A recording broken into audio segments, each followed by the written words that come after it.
Исәмсез балалар, бүген без сезнең белән шәхес турында сөйләшәчәкбез. Нәрсә ул шәхес? Белгәнеңчә, кеше биологик җан иясе булып дөньяга килә һәм социаль зат булып үсә. Кеше булып формалашуның төп шарты аның кешелек җәмгыятендә яшәве. Гаилә, мәктәп, башта балалар, аннары олылар тирәлеге, уен, хезмәт, уку буларның барысы да балага йогынты ясый. Аңарда билгеле бер шәхси сыйфатлар тәрбияле. Шәхес нәрсә соң ул? Антонио Грамши 20-нче гасырның танылган итальян философы, сәясәтчесе, җәмгыять эшлеклесе, нәрсә ул шәхес дигән сорауга җавап бирүче 3 позицияне формалаштырган. Кеше үз язмышының хуҗасы була аламы?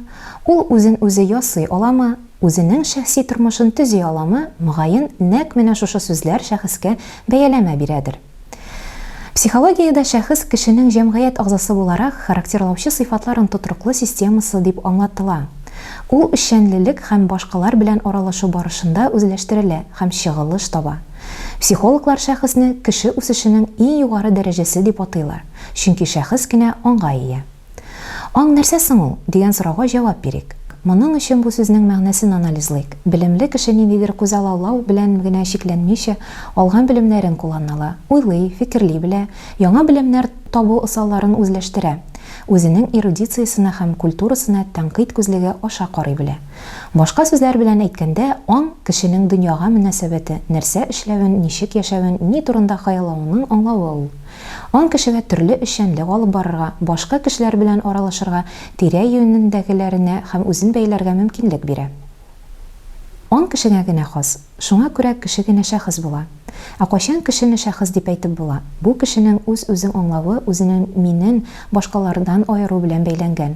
Синең әлбәттә бик нәни балаларны күзәткәнең бардыр. Алар үзләре турында сөйләгәндә әмир малай дип сөйләшәләр, мин алмашлагын кулланмыйлар. Әмирнең эчәсе килә, әмир малай. Ниһаять шундый вакыт җитә, бала үзен башкалардан аера белән башлый.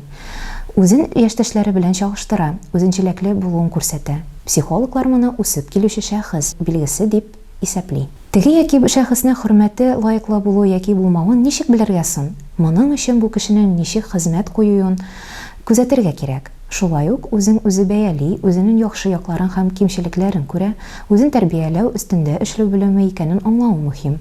Кешенең эшчәнлеге дә аның турында күп нәрсәләр сөйләргә мөмкин. Ул яхшырак нәтиҗәләргә ирешергә омтыла. Хезмәттәшлек итә беләме?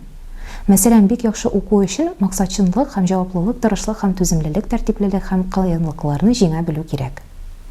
Индивидуальлек начармы, исә яхшымы? Син инде барлык кешеләрдәге дә урта сыйфатлар барлыгын беләсең. Алар билгеле, бер төзелеше организмга ия, уйлый, сөйли беләләр. Әмма шул ук вакытта кешеләр төрле дә. Аларның һәрберсенең үзенә генә хас үзенчәлекләре бар. Кемдер зәңгәр күзле, бөдрә чәчле, шигырьләр яза һәм музыка тыңларга ярата. Ә башка берәү бик тынгысыз, актив, шаулы уеннарны, спортны өстен күрә. Ә өченче кеше бик оялчан, ялгызлык ярата, иҗат белән шөгыльләнә. Индивидуальлек кешенең уңышлы эшчәнлекле сәләтен дә билгели. Мәсәлән, рәсемдә әйләнә тирә дөнья объектның образлы күрә, аны график һәм сәнгати күзаллый белән сәләте яхшы үскән була. Конструкторлык эшчәнлеге исә логик фикерләү, схема төзү, күзаллаган объектны кору күнемәкләре кебек башка сәләтләр үсешен таләп итә. Көчле шәхес нинди ул? Әгәр син әтиәнеңнән кем ул Валерий Брумель дип сорасаң, аны мәшһүр спортчысы булуы һәм дөньяда барысыннан да бигрәк сикертүе турында җавап ишетерсең.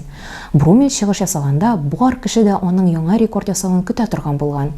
Ул Европа, дөнья, Олимпия уеннары чемпион булуга ирешә.